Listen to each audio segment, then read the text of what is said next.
Hi, fellow TIs. Um, I didn't make a video, but I should have. But, I've been doing a lot of sleeping lately, waking up and sleeping, and waking up.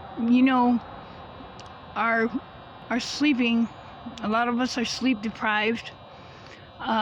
Since I moved that mattress, I couldn't move the mattress and throw it out the balcony. So I moved it in front of the window, behind the bed frame. And I've been sleeping on the bed frame. It's highly uncomfortable, really uncomfortable, especially with my smashed in spine. But at least it's not burning and shocking me like the bed, So, well, anyways, I'm not sure if it was Thursday or the day before, the day before New Year's Eve, 12 o'clock, or the same day. But lo and behold, early in the morning, I hear my daughter. And, I blocked her on Messenger. I've gotten to where I don't want anything to do with her, because all she does is disrespect me and try to manipulate me and cause a scene and tell stories.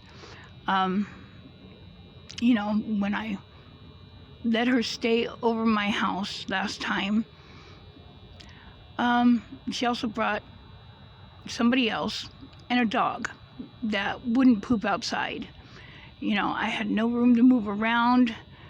She kept yelling at me, yelling these weird, outrageous things. Thinking I get embarrassed for the neighbors. But I'm past that. I thought she was past all that. I'm past that. I'm still in touch with the neighbors that actually know and have experienced her. When I moved in this place,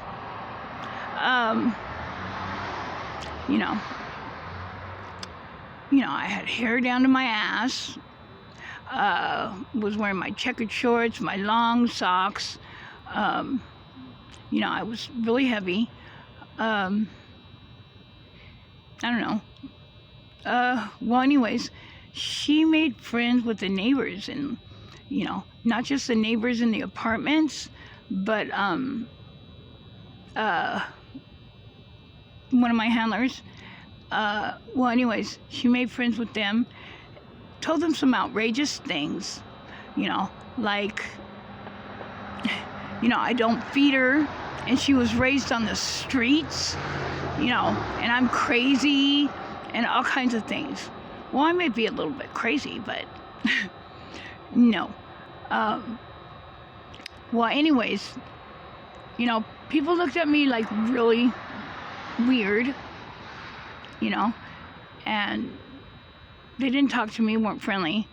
But then I met people, especially the downstairs that was number 8. Great people, I love them. I met them, and they got to know me and know who I am. Seen past, what was on the outside. And, they told me the things that my daughter told them. And, and it was really a trip. And then they'd see how my daughter would work. And they'd say, oh no.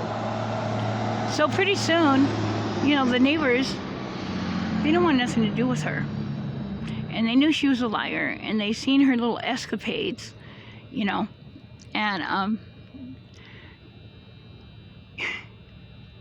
yeah. Well, anyways, she'd scream out that she was starving. You gotta know, what I was dealing with when she was a child. The juvenile system had already taken my son. They had taken my son. Um, and, I missed one child so bad, and, I looked to my other child and I didn't know she was doing this stuff. And well, anyways, then I did. You get me? Well, anyways, I thought she was all past it. When she got sober, I thought, we'll put all this crap behind us. And then last time when she came, there kept on being slaps in the face, and I'd ignore it because, I'm her mom. I want to believe the best for her. But last time when she came, I just couldn't ignore it anymore. I couldn't ignore it anymore. And then I started to think about all the things that I've been ignoring. And, yeah. Well, anyways, let's flash back forward to now. She came and she said, "Mom, da-da-da-da, and this and that." I said, "I don't want nothing to do with you." She was on the side of the building, which she don't belong on the side of the building. I said, "I don't want anything to do with you. Oh, you're being negative. You got a low something. And well, anyways, she was out there. She went in the hallway, and she goes, "Oh my gosh." No, first she was, "Mom, I got money, but no." First she said, "I'll buy you Starbucks and get you something to eat." I said, "I don't want nothing to do with you." And she starts like, "Oh my God, you cut yourself and you wiped it. It's all over the hallway." Okay, first of all, yeah, I've always been honest with my kids. I've been a cutter since I've been 12. I never did it in front of them. I never left no bullshit all over for them to, they didn't realize it till, I think my son was like 14 already, and my cousin told him, because he noticed cuts on me. But I haven't cut for the last few years, and I never did no bullshit for them, but I've always been honest. And this one takes my honesty and kind of like turns shit. You get me? She said, "You cut yourself and it's all over the hallway." I don't know what the hell that red stuff is in the hallway, but she was yelling it so that the neighbors would think I was off. The neighbors already don't like me. The neighbors are gang stalkers. I told you that I know my daughter is one. But what does she think? I'm going to open the door and, "Oh, shh, come on in here." She said she just wants her computer. So, I went to go get her computer, and I opened the door. And she said, "Mom," she goes, "I got money. I just can't access this. I need you to." I said, "I don't want nothing to do with you." And, I gave her a computer, and she's like, she busted her way through the door, manhandling me. She woke me up, first of all. I'm disabled. I've been sleeping on that freaking frame. So when I first get up, I'm like really bad. And she was telling me I had low vibrations, that she came positive. No, she didn't come positive. I seen it behind her. Yeah, I know her. And she started manhandling me. I said, "I'm going to call the police. And, mind you, my door's open and everything's quiet. And, neighbors are home. She's saying, "You're a snitch. You can't be a gangster and a snitch." So finally, when I pushed her out the door and shit, and she caught me with a kick, in my jaw,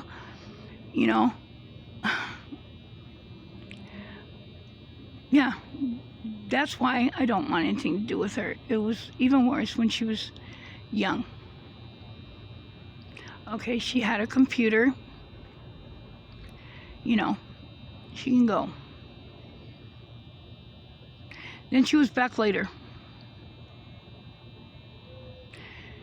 She was back later. Banging and banging and banging and yelling. And man, you know what? My neighbors before that knew me real well, that loved me, the ones that she tried to tell that she was starving, she was raised on the streets and stuff, you know, I mean, I'm still in touch with a lot of them. Especially mom and pops, the ones that were number 18. I love them. They're good people. You know, but these neighbors, you know, gang stalkers as they may be, and, you know, invading my privacy as they may be, you know, hey, I would think that one person would get up and tell her, hey, you know what? Obviously your mom's not there. You're banging and banging and being loud. You know, you're disturbing our privacy, our whatever. You're disturbing the peace in the building. Not one did. And she was there for a long time, both times. You know, if it had been before, you know, with the neighbors that weren't like that, you know, I told you everybody moved in within a year and a half's time, except for one couple. But yeah, you know, my Brody Carlos would have been at the, you know, over there telling him, you know what, get lost, you're making too much noise, your mom's not there. Or, you know, mom and pop from downstairs, you know, one of them would have came up and hey, you know what, you know, neighbors would have said something before. They were good neighbors. But now, they don't say anything. You know, then she came again the next day. Okay, you know what? I forgot to tell you. You know, when she was causing a scene and shit, and, you know, I gave her a computer, you know, okay, all this stuff that she was saying that would, you know, make the neighbors think, oh God, that lady is horrible. But that's the first time, you know, yelling about, you know, I cut myself and all kinds of crap. Okay. She went down to the car and she started screaming in the alley like somebody was killing her. I mean, just screaming over and over. And still, no neighbors told her nothing. So, if she wanted to make me look like I'm a bad person, like I'm nuts, hey, just by going out there and screaming like somebody's killing her and nobody's killing her, that's enough to make the neighbors think, oh wow, you know, something's wrong with her. You know, and the next time when she came, she said that she needed clothes. Okay, the clothes that she left were just a bunch of junk and guys' clothes. You know, I know she has good clothes.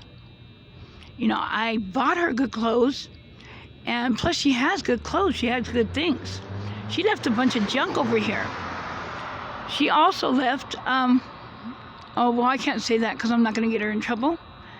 But, she left a bunch of things that you wouldn't leave at your mom's house because, you know, hey, it will get your mom in trouble. You get me? So I threw them out. You know, she left even trash because when she left that stuff here, when she said she was going to come and she came with somebody else and a dog that wouldn't poop or pee outside, and she was disrespecting me and stuff like that. She brought all this stuff, and it was like none of it made sense. I mean, stuff she didn't need. And you know, when you go to somebody else's place, whether your stuff is like, you know, folded up or, you know, whatever, or it's not, or if it's a mess, you put your stuff all in one place, right? She had she would like put her stuff stacked up, some of her stuff, and certain things, she would touch it to certain things of mine, and then she'd do the same thing all over the room, okay? And I collect her stuff and put it together, and she'd get mad. Stop touching my stuff, and she put it, lay it all over the room so that certain things would be touching mine. And I knew she had an electrical charge on her shit, and she was trying to transfer it to my stuff. And then her stuff would just boom, and all of it would fall over the floor and fall, in all those different spots where she set it up. And, oh, Mom, see, you're throwing my stuff all over the floor, and da-da-da-da, and she set it up again. She was trying to transfer, she had an electrical charge on her shit, and she was trying to transfer it to my shit, but it wasn't working. But, I forgot what I was going to say. Yeah, but she left a bunch of junk. And a lot of it, okay, I wouldn't have went through her stuff, and I don't go through my kids' stuff. I went through her stuff one time. I went through her cell phone when she was drunk the night before as a juvenile, and I found pictures of her and the neighbor's roommate. He had taken her out to a bar.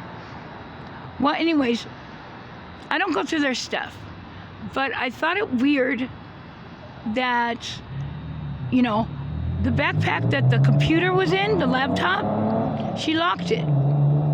Knowing that, computers have always freaked me out. Ever since she was little, I didn't want to be around computers because I don't know about them, and they do things that I don't know about, and yeah, so she's known that. So, and she knows that I don't know how to work a computer. So why would she lock it? So it finally bothered me after about a month, and I went in there. And of course I'm not going to touch a computer. I don't know how to work that. But there was a little person there, and it had like one of those things that you plug into a computer, but it had an SD card inside that thing. So I took the SD card and I put it into a phone, and it was all my memories and all my pictures from years ago, memories that I lost, pictures that I lost, even some sexual stuff, and some, naughty pictures, and it's from before the accident, 2014, 2015, after the accident, pictures of me and my honey pot that they sent, that, pictures of my first birthday that the hood gave me, pictures of me riding a mechanical bull before the accident, things that I couldn't access again. Wow. Also, a SIM card. Okay, mind you, I used to keep these things in a paper, and a change purse in my bra, which I 24/7, except for when I'm showering. And well, anyways, there was also a SIM card. A SIM card from my Samsung, which was probably about 2 years ago, and I had colored the SIM card a weird colored gray. Okay, so that's not enough evidence. I told you. SIMs and SD cards, I put in a paper, and I wrap it up, and I put it in my, in my change purse, and I put it in my bra. Okay. Well, guess what was also there? A pink paper, the one that I wrapped the SIM card in, with the SIM card number written on the outside. Yeah. There was also another SD card, and I'm sure it's mine, because there was a few random pictures taken on it, put on it. That's it, a few. I think it's one of mine that had been wiped. Because they don't sell those over at Family Dollar. They don't, well, they probably do now. I think they sell a different kind. But, you know, my daughter had asked me to buy her a SD card. And I got her one, a good one. Well, lo and behold, a long time after, I said, you know what? You didn't even have a place for a SIM card in your iPhone. She goes, oh, I gave it to her boyfriend. So she asked me for a SD card, and she didn't even have a place to put it in her phone. She gave it to her boyfriend.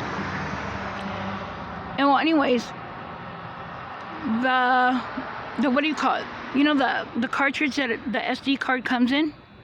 It was in there, in her stuff, but not the SD card. You know, because I got her a good SD card. You know, the one that she gave to her boyfriend. That one wasn't in there. Just the two that were two old ones from mine.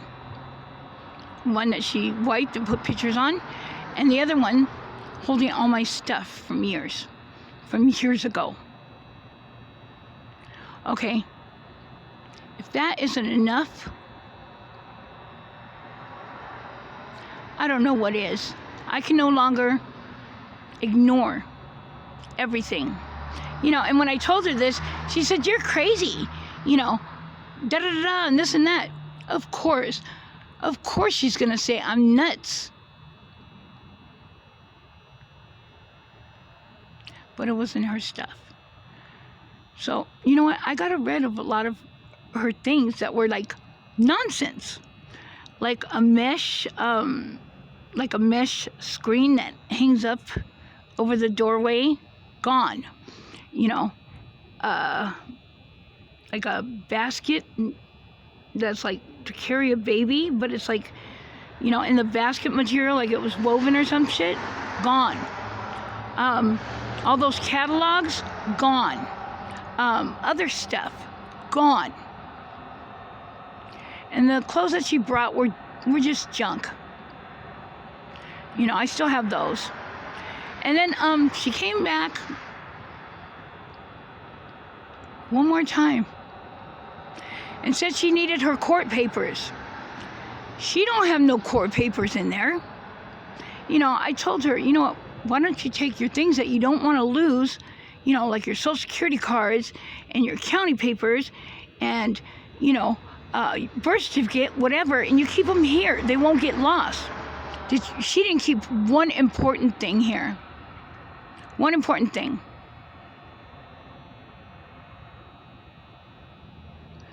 But,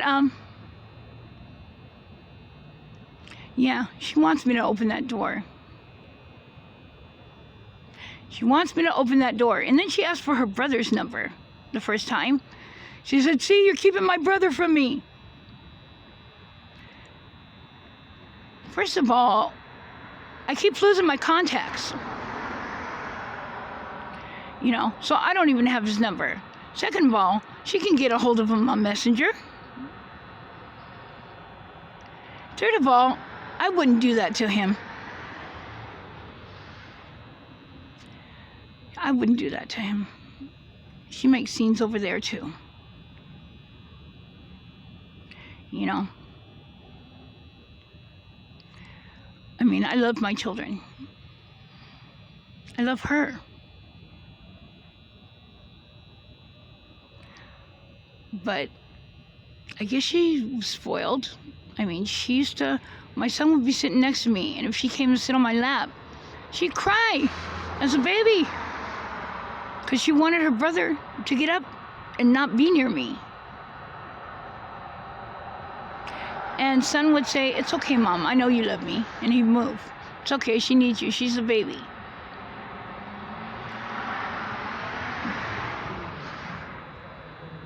But she's manipulative. And she lies. And she's a spoiled brat.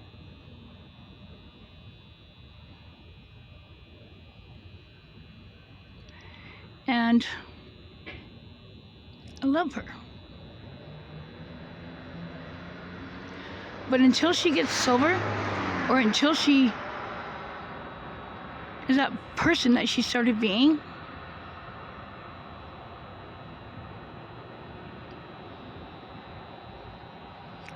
I don't know. I don't know what's going on. So I'm not going to say until she gets sober. I'm going to say, because I don't know. You get me? I'm not around her enough to know. I'm going to say until she goes back to being that person that she started being when she started being sober.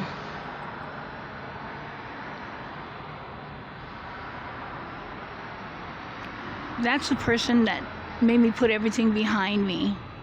You know, I don't know what she's doing now or what's in her head.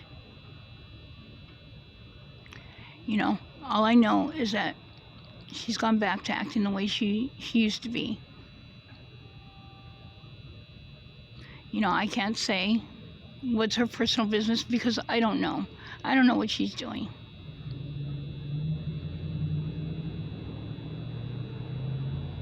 I don't know what she's doing. She might just be sober and going out of her freaking mind. But everybody knows when you act, you can't keep the act up forever. So maybe that's it. Who knows?